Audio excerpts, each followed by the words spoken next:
We've got someone really special, Zada Beasley. Okay, yeah, I've heard that name. She spent like over 25 years leading teams. Wow, 25 years.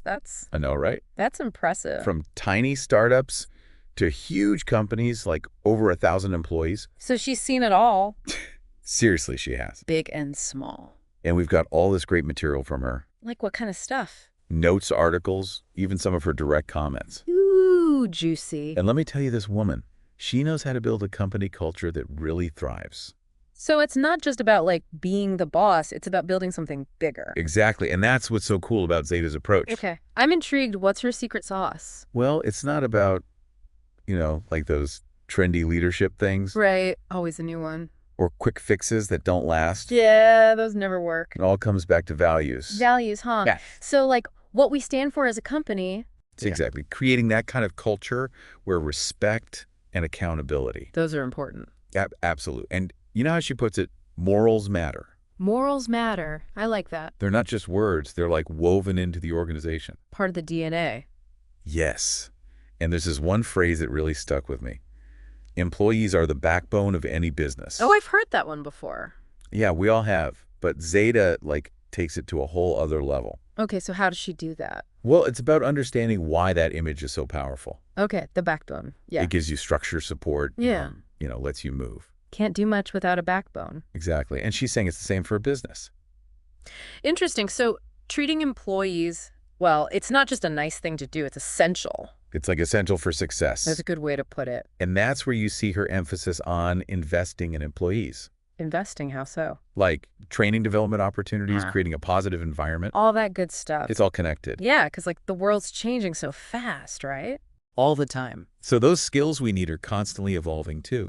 That's why companies who invest in their people, they're not just being generous. They're attracting and keeping the best talent. Right. If I know a company's going to invest in me, I'm more likely to stick around. Exactly. And, there are companies out there like Salesforce. Oh, yeah. They're known for their amazing professional development programs. They'll get it. They understand that investing in their employees is investing in their own future. Makes sense. But here's the thing. Zada goes beyond the typical perks. Okay, so not just free snacks and ping pong tables. She's talking about a positive work environment, but it's deeper than that. So what does she mean then?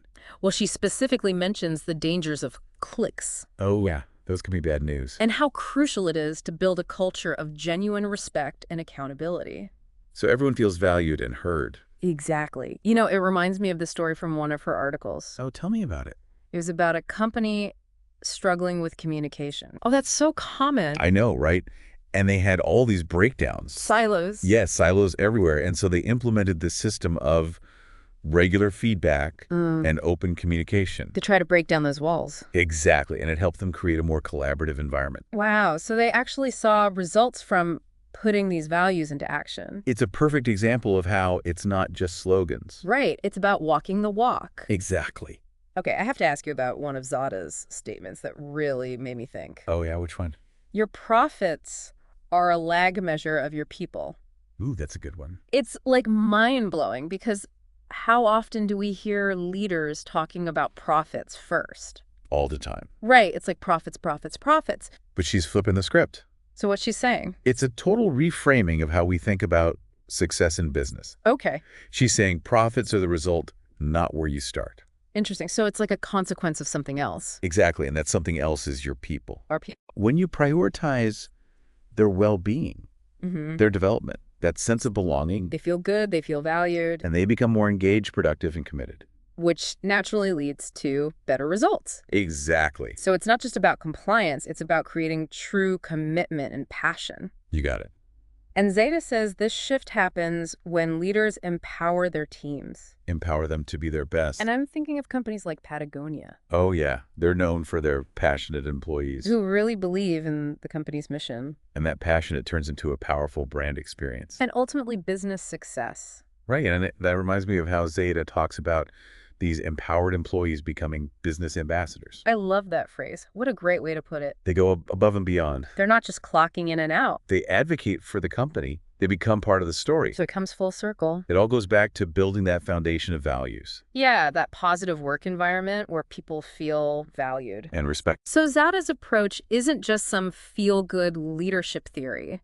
It's way more than that. It's a real strategy for success. Built on understanding what motivates people. And the power of a strong company culture. So here's something to think about. Okay, I'm listening. If you could apply just one of Zada's principles to your team or your workplace tomorrow, Just one, huh? which would you choose and why? That's a great question. Because sometimes that one small change. You'd make all the difference. Exactly. I'm gonna have to think about that one. Me too.